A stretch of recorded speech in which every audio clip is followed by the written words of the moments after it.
नमस्कार दोस्तों, शौर्य क्लासेस में आप सभी का हार्दिक स्वागत है। मैं दीपक थपलियाल और आज दोस्तों हम एक नई सीरीज शुरू करने वाले हैं जिसका टॉपिक क्या रहेगा। जिसका दोस्तों टॉपिक रहेगा प्रत्यय प्रकरणम। दोस्तों ये जो हम नई सीरीज शुरू करने वाले हैं प्रत्ययों के ऊपर, इसमें दोस्तों हम जानेंगे कि प्रत्यय होते क्या हैं, प्रत्ययों के कितने प्रकार होते हैं, प्रत्ययों के कौन कौन से प्रकार होते हैं, उनके क्या उदाहरण हो सकते हैं या उन्हें कैसे हम आसानी से समझ सकें। तो दोस्तों इन सभी चीज़ों को क्या है हम इस वीडियो में और आने वाली इस जो ये सीरीज़ है, ये पूरी सीरीज़ में डिस्कशन करेंगे, जानेंगे। क्योंकि दोस्तों ये जो विषय है प्रत्यय, ये बहुत ही ज़्यादा इम्पॉर्टेंट विषय है। संस्कृत व्याकरण में प्रत्यय जो है वो बहुत ही महत्वपूर्ण विषय है। ये क्या होता है, जितनी भी आपकी प्रतियोगी परीक्षाएं होती हैं या जितनी भी ऐसी कक्षाएं होती हैं जिनमें संस्कृत एक विषय होता है, उसमें क्या होता है, प्रत्यय एक टॉपिक होता है जो बहुत ही इंपॉर्टेंट टॉपिक होता है, जो बहुत ही प्रश्न बनते हैं उसमें से। तो क्या है ये सीरीज़ जब हम देखेंगे पढ़ेंगे तो इसमें हम जानेंगे प्रत्यय होते क्या है, तो हमारे लिए बहुत सहायता होगी, आप सबके लिए सहायता होगी जो जो ये वीडियो देखेंगे। तो दोस्तों आइए इस वीडियो को शुरू करते हैं। दोस्तों प्रत्ययों की इस पहली वीडियो और ये पूरी सीरीज़ की शुरुआत जो है हम ये जानते हुए करेंगे कि प्रत्यय कहते किसे हैं, क्या होते हैं प्रत्यय, इनकी क्या परिभाषा है। तो दोस्तों कहा जाता है कि जो वर्ण समूह किसी धातु या शब्द के अंत में जुड़कर किसी नवीन या नए अर्थ की प्रतीति कराते हैं, उन वर्ण समूहों को क्या कहा जाता है, प्रत्यय कहा जाता है। बहुत ही सीधी सी बात है दोस्तों, कोई भी ऐसा वर्ण समूह जो किसी भी शब्द या प्रातिपदिक या फिर धातु के बाद जुड़कर आकर उसके साथ जुड़कर एक नए अर्थ को उत्पन्न करता है, एक नया पद का निर्माण करता है, वो क्या कहलाते हैं, वो प्रत्यय कहलाते हैं। अब उदाहरण के तौर पर दोस्तों दो उदाहरण दिए गए हैं यहाँ। पहला है प्रकृत्य, दूसरा है पठितुम।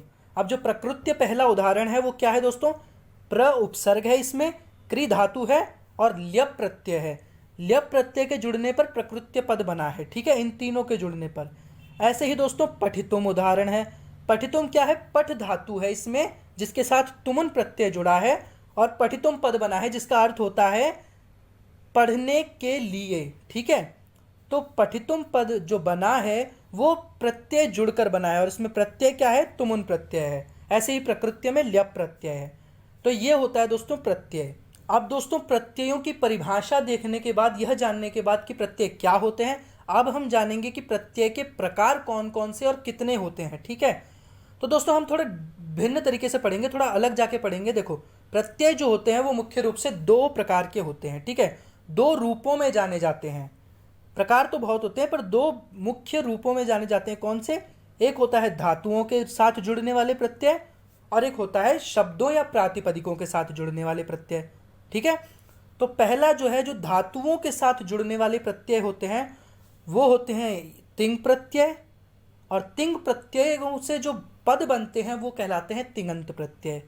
तिङन्त अर्थात जिन पदों के अंत में तिंग प्रत्यय होते हैं वो तिङन्त पद कहलाते हैं। ऐसे ही दोस्तों कृत प्रत्यय होते हैं दूसरे, जिनसे निर्मित पद कृदंत पद कहलाते हैं। तो ये जो दो प्रकार के प्रत्यय होते हैं ये धातुओं के साथ जुड़ने वाले होते हैं। अब दोस्तों धातुओं के साथ जुड़ने वाले प्रत्यय हमने देख लिए। अब हम जानेंगे कि शब्दों या प्रातिपदिकों के साथ जुड़ने वाले प्रत्यय भी होते हैं और वो कौन कौन से होते हैं। तो दोस्तों पहले होते हैं सुप प्रत्यय। सुप प्रत्यय जो होते हैं वो उनसे बनने वाले पद सुबंत पद कहलाते हैं। ऐसे ही दोस्तों तद्धित प्रत्यय होते हैं, जिनसे पद बनते हैं, जो पद बनते हैं वो तद्धितांत पद कहलाते हैं। और स्त्री प्रत्यय जो होता है दोस्तों, ये क्या होता है, धातुओं के साथ भी जुड़ता है, ये शब्दों या प्रातिपदिकों के बाद आकर भी जुड़ता है, तो ये दोनों के साथ जुड़ता है। अब दोस्तों आगे बढ़ने से पहले हम कुछ जानना ज़रूरी है। तो हम पहले देखेंगे संस्कृत व्याकरण में एक सूत्र आता है जो होता है सुप तिङन्तम पदम, और ये बहुत ज़रूरी है, ठीक है। पद कैसे बनते हैं, प्रातिपदिक या शब्द या फिर धातुओं के बाद सुप या तिंग, ये जो दो प्रत्यय जुड़ते हैं, इनके जुड़ने के बाद पद बनते हैं और पदों के ही रूप चलते हैं, ठीक है दोस्तों। जो शब्द रूप होते हैं, जो धातु रूप होते हैं जो हम पढ़ते हैं, जैसे रामः रामो रामाः, रामम रामो रामान, रमा रमे रमाः, फलम फले फलानी, या फिर हम धातुओं के साथ धातु रूप देख लें, जैसे पठति पठतः पठन्ति, पठसी पठतः पठत, पठामी पठावः पठामा। ये जितने भी रूप चलते हैं ये क्या होते हैं, पदों के चलते हैं, ठीक है। पद बनने के बाद उनके रूप चलते हैं, चाहे वो धातु रूप हो चाहे शब्द रूप हो। और वो कब बनते हैं पद, जब सुप या तिंग प्रत्यय उनके साथ जुड़ जाते हैं, इसलिए सुप तिङंतम पदम होता है। अब दोस्तों हमारा जो अगला विषय है वो है सुप प्रत्यय किन्हें कहते हैं। आप सुप और तिंग प्रत्यय का हमने एक परिचय देख लिया, अब इन दोनों को हम एक एक करके पढ़ेंगे कि क्या होते हैं। दोस्तों सुप जो प्रत्यय होते हैं जिनसे सुबंत पद बनते हैं तो क्या होते हैं, तो दोस्तों जो प्रत्यय शब्दों या प्रातिपदिकों के अंत में जुड़कर पदों का निर्माण करते हैं वे सुप प्रत्यय कहलाते हैं, एवं इन्हीं सुप प्रत्ययों से युक्त पद क्या होते हैं, सुबंत पद कहलाते हैं। इन सुप प्रत्ययों की संख्या 21 अर्थात 21 होती है। ठीक है, तो दोस्तों सीधी सी बात कही है कि शब्द या प्रातिपदिक जो होते हैं जिनमें प्रत्यय लगने से पूर्व की जो अवस्था होती है वो शब्द या प्रातिपदिक कहलाती है। ठीक है, जैसे राम, श्याम और देव, ये जो पद होते हैं ये प्रातिपदिक कहलाते हैं। जब तक इनके साथ प्रत्यय नहीं जुड़ता तब तक ये पद नहीं बनते। ठीक है, और पद बनने के बाद ही इनके रूप चलते हैं, उससे पहले नहीं चलते। तो दोस्तों इसलिए कहते हैं कि सुप प्रत्यय क्या होते हैं, जो शब्दों या प्रातिपदिकों के अंत में जुड़कर पदों का निर्माण करते हैं, जिनके रूप चलते हैं, वो सुप प्रत्यय कहलाते हैं। और जिन पदों के अंत में ये सुप प्रत्यय होते हैं या जिन पदों का निर्माण ये करते हैं वो सुबंत पद कहलाते हैं। और ये 21 होते हैं। कौन कौन से होते हैं वो आगे देखते हैं हम। तो दोस्तों जो संस्कृत व्याकरण में हमारे क्या होते हैं, जो रूप चलते हैं ना, शब्द रूप, इनमें क्या होता है, सुबंत पद जो होते हैं, सुबंत पद उन्हीं के शब्द रूप बनते हैं। और वो कैसे बनते हैं, तो उसमें विभक्तियां होती हैं उसमें, और प्रत्येक विभक्ति में 3-3 वचन होते हैं। ठीक है, तो 7 विभक्तियां, प्रत्येक में 3-3 वचन, तो कितने हो गए, 7 विभक्तियों में 3-3 वचन, तो कुल 21 हो जाते हैं। ठीक है, 7 गुणा 3 21, तो 21 प्रत्यय होते हैं। कौन कौन से होते हैं तो अब एक एक करके हम देखेंगे। जैसे जो हमारी प्रथमा विभक्ति है उसमें एक वचन में होता है सुप्रत्यय, द्विवचन में होता है औ प्रत्यय और बहुवचन में होता है जस प्रत्यय। दोस्तों राम हमने एक उदाहरण ले रहे हैं। ठीक है, उदाहरण के तौर पे जैसे राम के साथ सुप्रत्यय जुड़ा एक वचन में प्रथमा के, तो रामः पद बना। ठीक है, रामः कब बना, जब सुप्रत्यय जुड़ा। ऐसे ही जब औ प्रत्यय जुड़ा द्विवचन में तो रामौ बना। ऐसे ही बहुवचन में जब जस प्रत्यय जुड़ा तो रामाह बना। ऐसे ही जो हम पढ़ते हैं ना, रामः रामो रामाह, रामम रामो रामान, रामेण रामाभ्याम रामहि, ये जो शब्द रूप चलते हैं ये प्रत्यय जुड़े होते हैं इनके साथ, उसके बाद ये बनते हैं। और कौन कौन से प्रत्यय होते हैं, तो प्रथमा में 3 होते हैं सु औ जस, द्वितीया में 3 होते हैं, एक वचन में अम, द्विवचन में औट, बहुवचन में शस, तृतीया में होते हैं एक वचन में टा, द्विवचन में भ्याम, बहुवचन में भिस।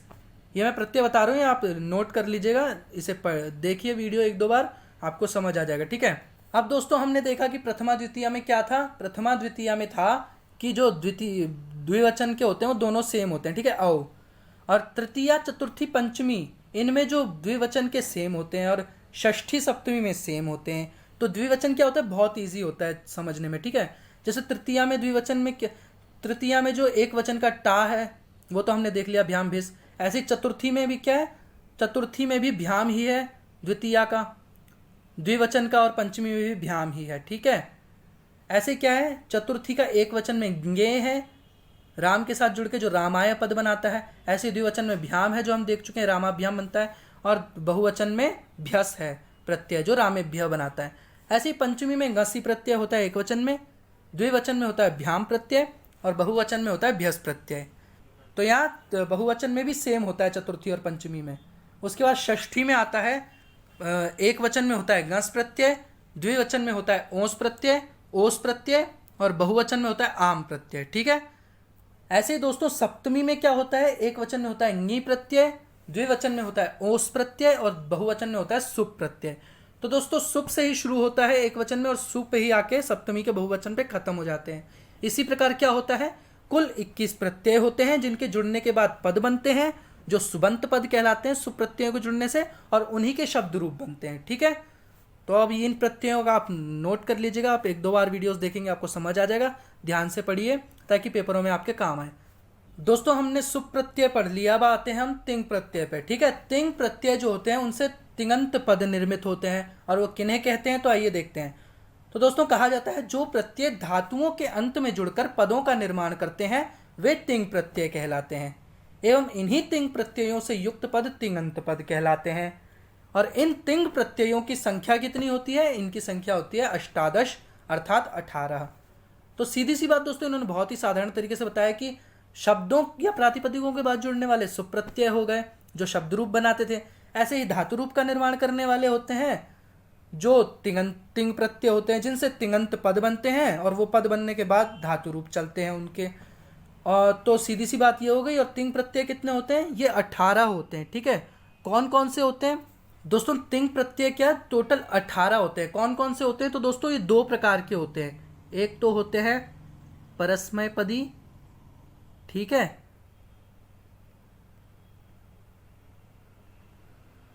परस्मय पदी हो गया आपका, और एक होता है आपका आत्मनेपदी। ठीक है,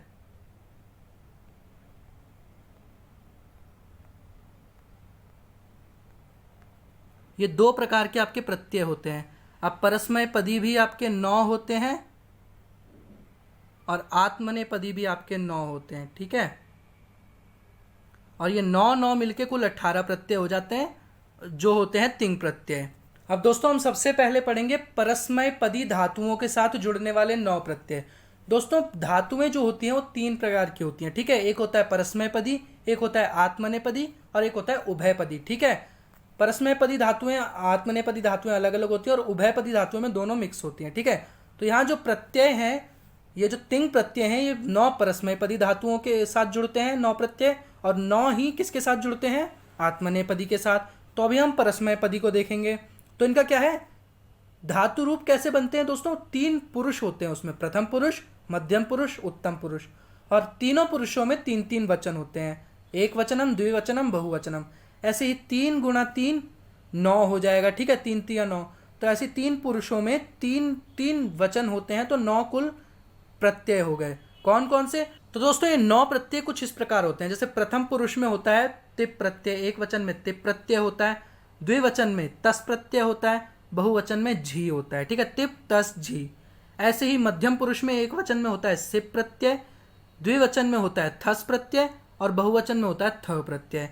ऐसे ही उत्तम पुरुष में होता है मिप प्रत्यय होता है एक वचन में, ऐसे ही वस प्रत्यय होता है द्विवचन में और मस प्रत्यय होता है बहुवचन में। ठीक है, तो इनसे जो रूप बनते हैं वो कैसे बनते हैं? पठती हो गया, पठतः हो गया, पठंती, पठती पठतः पठंती, पठसी पठतः पठत, पठामी पठावह पठाम। तो दोस्तों इनसे हमारे ऐसे रूप बनते हैं, पठती पठतः पठंती, पठसी पठतः पठत, पठामी पठावह पठाम।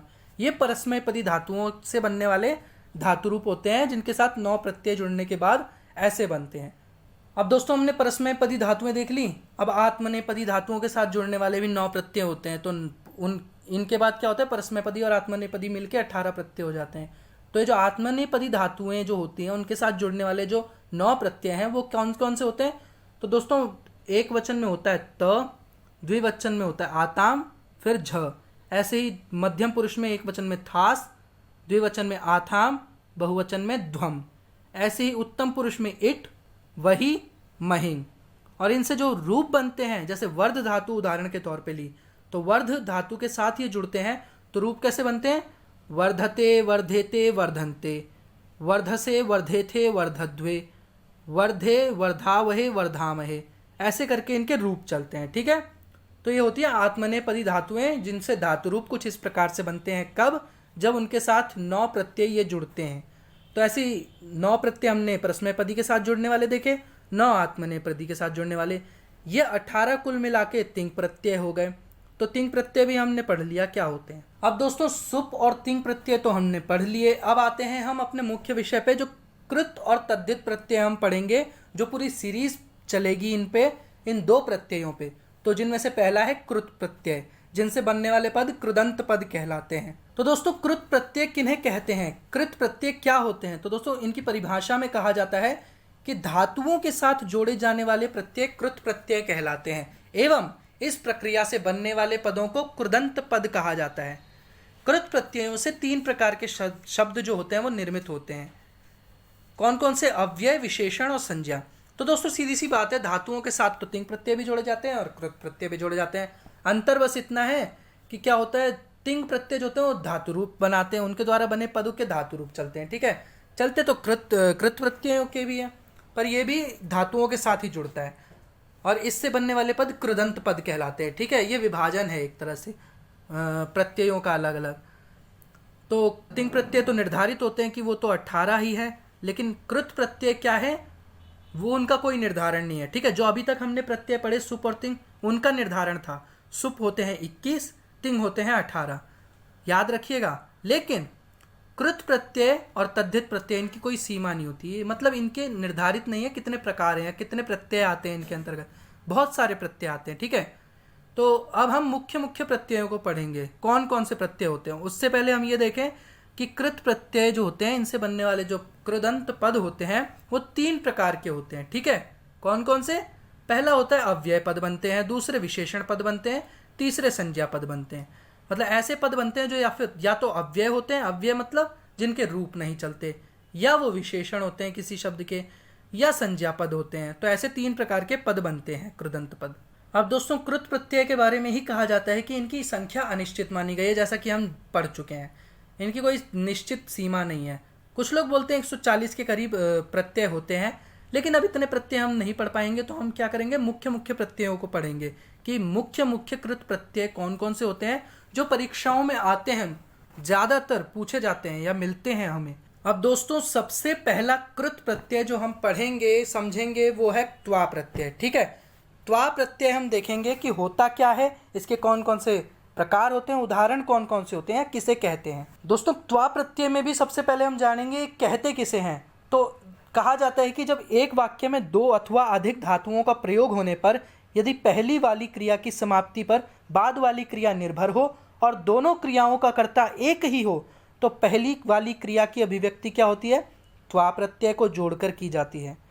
ठीक है दोस्तों, सीधी सी बात है। ठीक है, बहुत आसान है कि देखो कर्ता एक ही है, उसके द्वारा की जाने वाली क्रियाएं कितनी है, 2 या 2 से अधिक।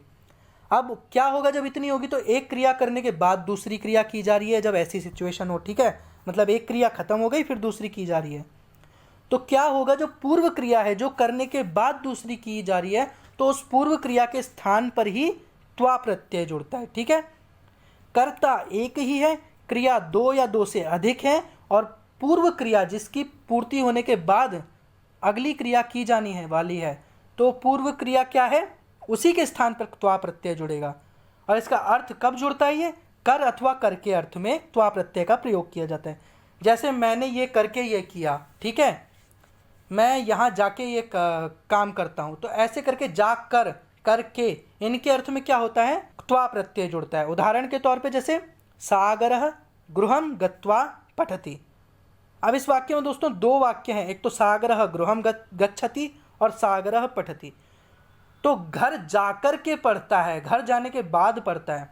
तो सागर गृहं गत्वा, जाकर मतलब पहले गया फिर पढ़ा, तो जाकर पूर्व क्रिया है, उसके स्थान पर प्रत्यय आया तो बना गत्वा, जिसमें गम धातु है, त्वा प्रत्यय है। गम धातु जाने के अर्थ में होती है, तो उसके साथ त्वा प्रत्यय जोड़ दिया तो कर के अर्थ में हो गया, तो बन गया जा करके पढ़ता है। तो सागरः गृहं गत्वा पठति, सागर घर जाकर पढ़ता है। ऐसे ही रमेशः गृह कार्यं कृत्वा क्रीडति, रमेश जो है वो गृह कार्य करने के बाद खेलता है, करके खेलता है। ठीक है, तो करके मतलब कृत्वा आया, क्री धातु के साथ त्वा प्रत्यय जुड़ गया। इन प्रत्ययों, इन देखो धातुओं का अपना अर्थ होता है, लेकिन इनके साथ जुड़ने वाले जो प्रत्यय होते हैं वो अपना भी अर्थ इनके साथ जोड़ देते हैं, जिससे नए अर्थ की प्रतीति होती है। जैसे क्री धातु का अर्थ क्या है, करना, और गम धातु का अर्थ जाना, लेकिन त्वा प्रत्यय जुड़ने के बाद जाने के साथ जाकर हो गया। ठीक है, तो गत्वा बन गया। ऐसे ही करने के साथ त्वा प्रत्यय जुड़ा तो करके, तो कृत्वा बन गया। तो ऐसे होते हैं इसके उदाहरण जो चलते हैं। बहुत अच्छा प्रत्यय ही। अब दोस्तों त्वा प्रत्यय से संबंधित कुछ बिंदु हैं जो जानने बहुत ज़रूरी हैं। ठीक है, त्वा प्रत्यय देखो बहुत ही अच्छे और बहुत ही मज़ेदार प्रत्यय हैं ये जो आएंगे, पूरी सीरीज़ मज़ेदार होने वाली है, तो ध्यान से देखिए इसे। ठीक है, एक है त्वा प्रत्यय पूर्वकालिक कृदंत होता है, मतलब पूर्वकालिक पद के स्थान पर ही त्वा प्रत्यय जुड़ता है, इसलिए पूर्वकालिक कृदंत कहते हैं। कृदंत मतलब कृत प्रत्यय हो जिन पदों के अंत में, वो कृदंत कहलाते हैं, इसलिए यहाँ कहा गया है पूर्वकालिक कृदंत।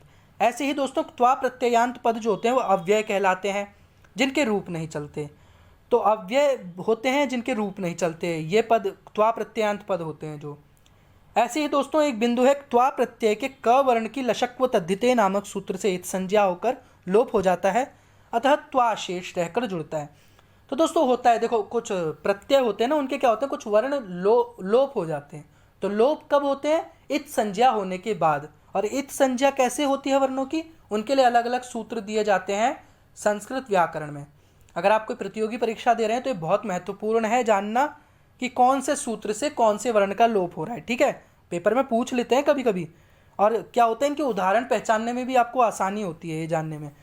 तो ध्यान रखिए, त्वा प्रत्यय का जो शुरुआती क है ना, क वर्ण, इसकी जो इत संज्ञा होती है वो होती है लशक्व तद्धिते सूत्र से। ठीक है, और उसके बाद इस इत संज्ञा होने के बाद क का लोप हो जाता है तस्य लोपः सूत्र से। ठीक है, लोप हो गया तो बचा सिर्फ त्वा, जो प्रत्ययों के साथ जुड़ता हुआ दिखता है। ठीक है, अब यहाँ ध्यान रखने वाली बात एक ये है जो आप सभी लोग नोट कर लीजिए, लशक्व तद्धिते सूत्र कहता क्या है या क्या होता है।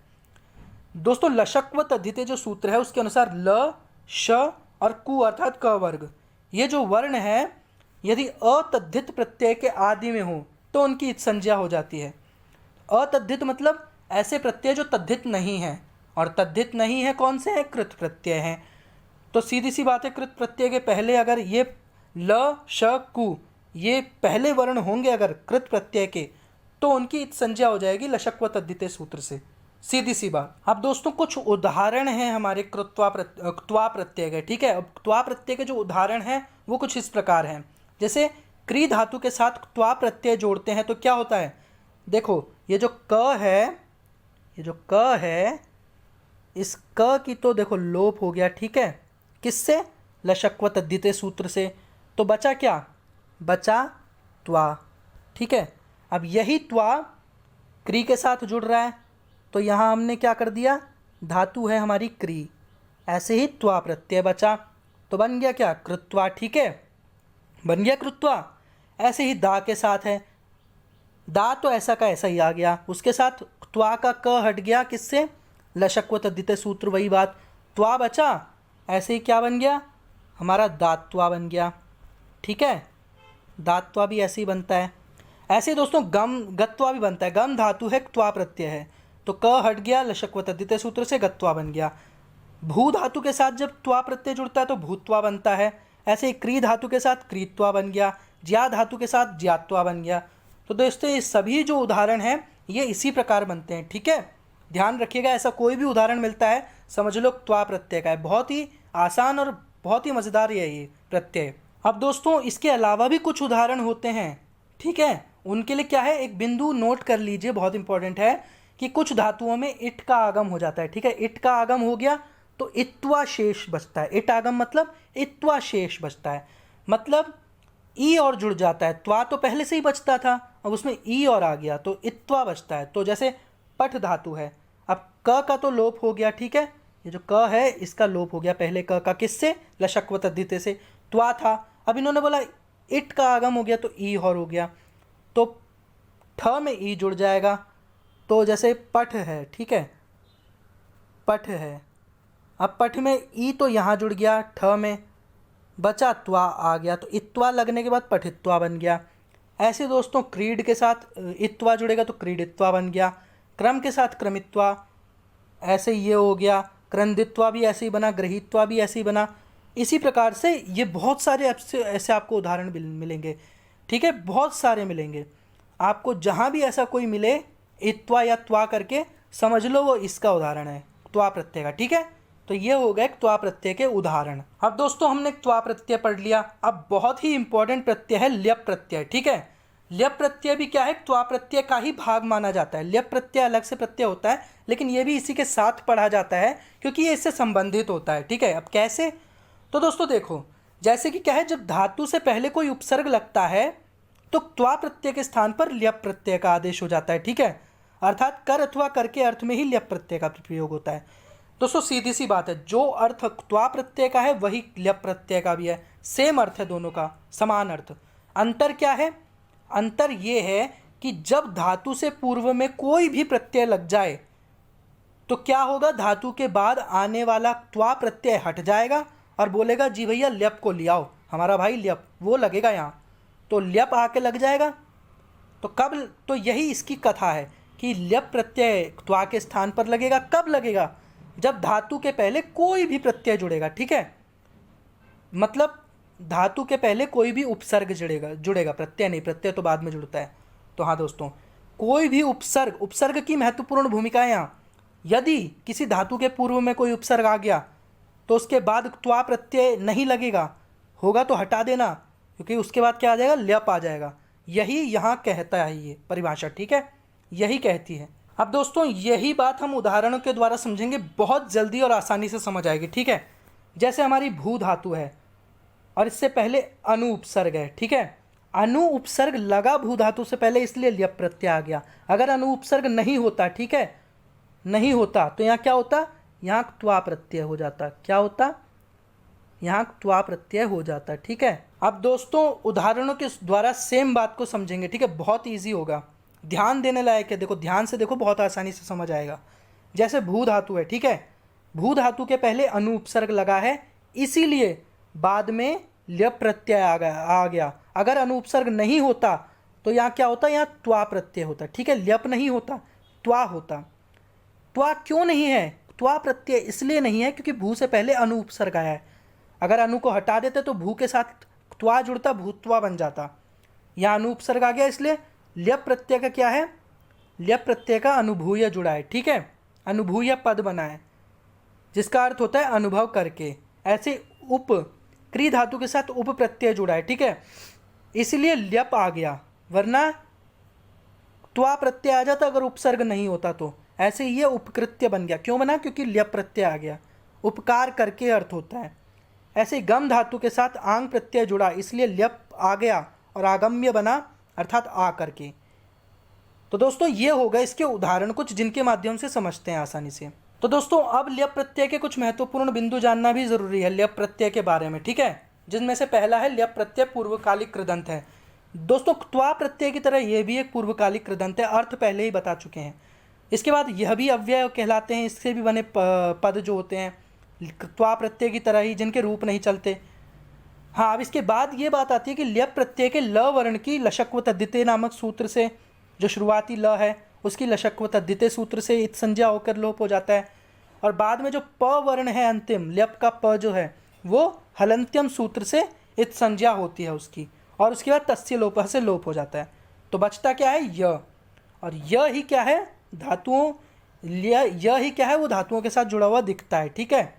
जैसे त्वा में त्वा जुड़ता है ना, या इत्वा जुड़ता है इटागम से, वैसे ही यहाँ य बचता है जो जुड़ता है। अब दोस्तों जो त्वा जो ल्यप प्रत्यय है उसके कुछ उदाहरण है, ठीक है, ल्यप प्रत्यय के कौन कौन से उदाहरण हैं, तो दोस्तों यहाँ देखें। तो दोस्तों ल्यप प्रत्यय के कुछ उदाहरण हैं जिनके माध्यम से इन्हें आसानी से समझा जा सकता है, ठीक है। कौन कौन से, जैसे सबसे पहले क्री, तो क्री के साथ ल्यप कब जुड़ा, जब प्र उपसर्ग लगा था पहले, ठीक है, प्र उपसर्ग लगा है सब में, इसलिए ल्यप जुड़ा है। उपसर्ग हटा दो, सारे उपसर्ग यदि हटा दो तो क्या होगा, तो त्वा प्रत्यय जुड़ जाएगा, ठीक है, यहाँ ल्यप के स्थान पर त्वा प्रत्यय जुड़ जाएगा, इसलिए ल्यप जुड़ा है। क्यों, क्योंकि यहाँ उपसर्ग लगे हैं, इसलिए क्री के साथ ल्यप जुड़ गया तो प्रकृत्य बन गया प्र उपसर्ग के साथ। ऐसे ही दा के साथ आ उपसर्ग है, आ दा ल्यप प्रत्यय आदाय बन गया, यह बचता है ल्यप का। ऐसे ही आ उपसर्ग के पास गम धातु के बाद ल्यप प्रत्यय है तो आगम्य या आगत्य दो पद बनते हैं, दोनों का प्रयोग होता है। ऐसे ही सम उपसर्ग के बाद भू धातु के साथ ल्यप प्रत्यय जुड़ता है, संभूय पद बनता है। ऐसे ही वि उपसर्ग के बाद क्री धातु के साथ ल्यप प्रत्यय जुड़ता है, विक्रिय पद बनता है। परि उपसर्ग के बाद ज्ञा धातु के साथ ल्यप प्रत्यय जुड़ता है, परिज्याय बनता है।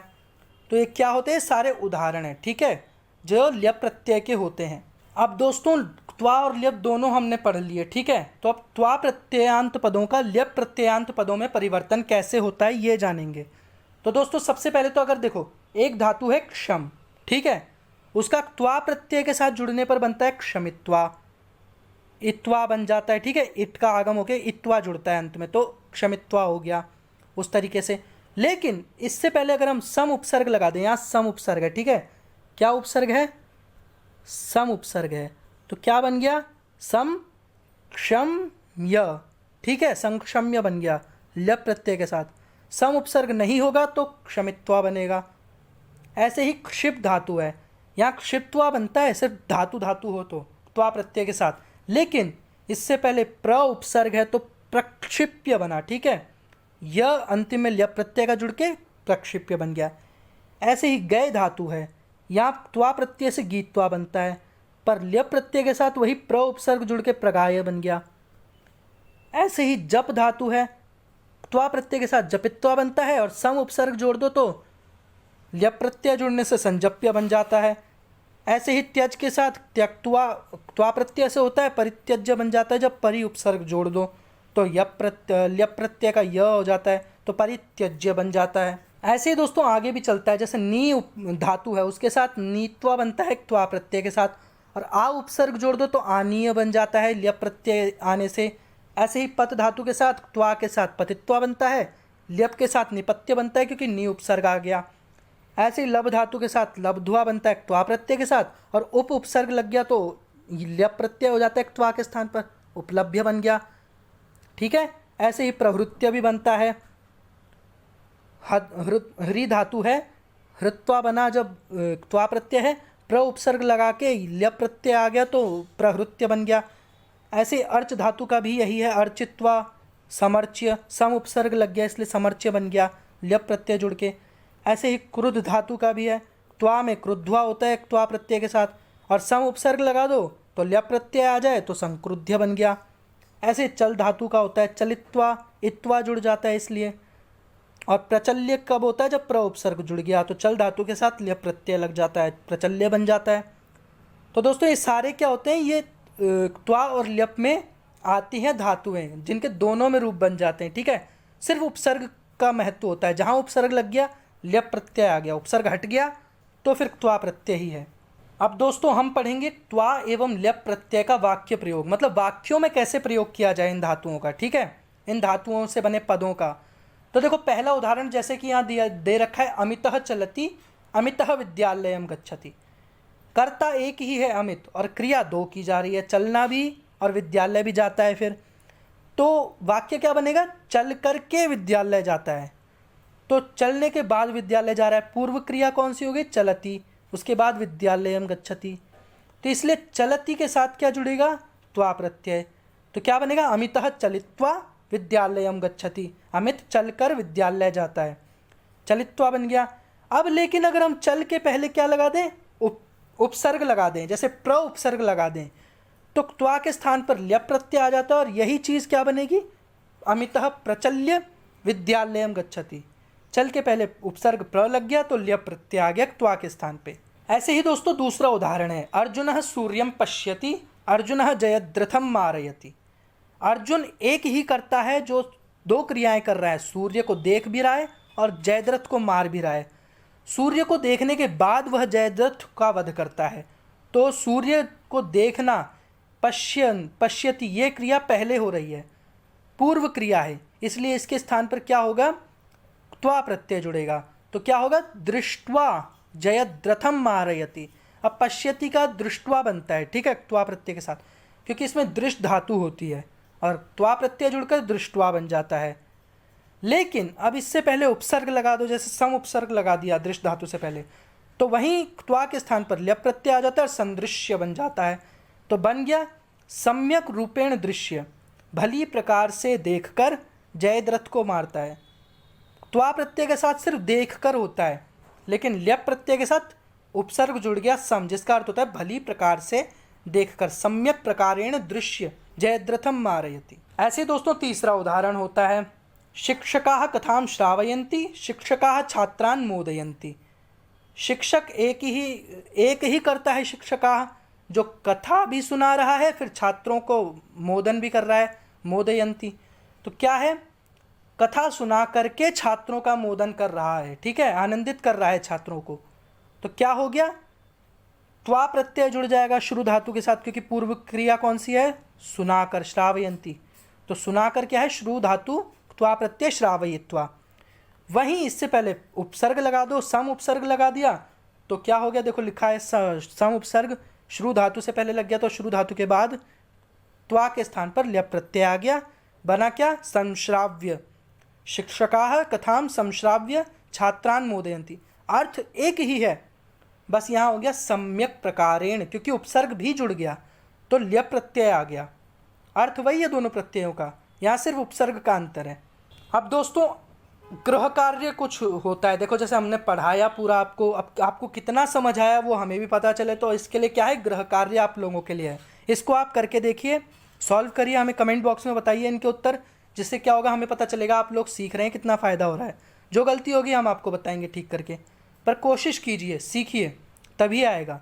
जैसे पहला है अहम गृह कार्यम, क्री धातु के साथ त्वा प्रत्यय जोड़ेंगे तो डैश में क्या आएगा, वो करके उसके बाद जलम च, पा धातु के साथ त्वा प्रत्यय जोड़ेंगे तो जो पद बनेगा वो यहाँ आएगा।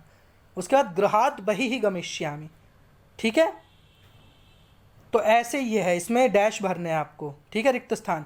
ऐसे ही वयम अत्र डैश गुरुम डैश च आगमिष्यामः, तो पहले रिक्त स्थान में परिधन क्रम धन ल्यप, इसका जो मिलके बनेगा वो लिखना है। दूसरे में अभिधन वंद धन ल्यप, इनसे जो पद बनेगा वो लिखना है। तो दोस्तों ये आपका गृह कार्य है, हमें कमेंट बॉक्स में लिखकर बताइए। दोस्तों आज की वीडियो में इतना ही। इसके बाद जो इसकी सीरीज़ चलेगी उसमें हम एक एक करके सारे प्रकारों को पढ़ेंगे कि ये जो हमारा कृत प्रत्यय है कौन कौन से प्रकार इसके मुख्य मुख्य हैं और उनको क्या कैसे समझा जाए। तो अब हम पूरी सीरीज़ में वही देखेंगे, ठीक है। तो आज की वीडियो में इतना ही। अगर आपको वीडियो अच्छी लगी दोस्तों इसे लाइक करिए, कमेंट करिए, शेयर करिए, और हाँ दोस्तों इसे सब्सक्राइब करना मत भूलिएगा, बहुत ही इंपॉर्टेंट वीडियो है। अपने सभी दोस्तों के साथ इसे शेयर कीजिए ताकि ज़्यादा से ज़्यादा जो स्टूडेंट्स हैं संस्कृत के वो प्रत्ययों को समझ पाएँ, सीख पाएँ, और जितनी भी प्रतियोगी परीक्षाएं हैं उनमें आपके काम आ सके। दोस्तों पढ़ाई की चीज़ है तो इसको शेयर करने में तो कोई दिक्कत नहीं होनी चाहिए, जितना ज़्यादा से शेयर हो जाए उतना ज़्यादा कीजिए, ठीक है। आज की वीडियो में इतना ही, मिलते हैं अगली वीडियो में। नमस्कार।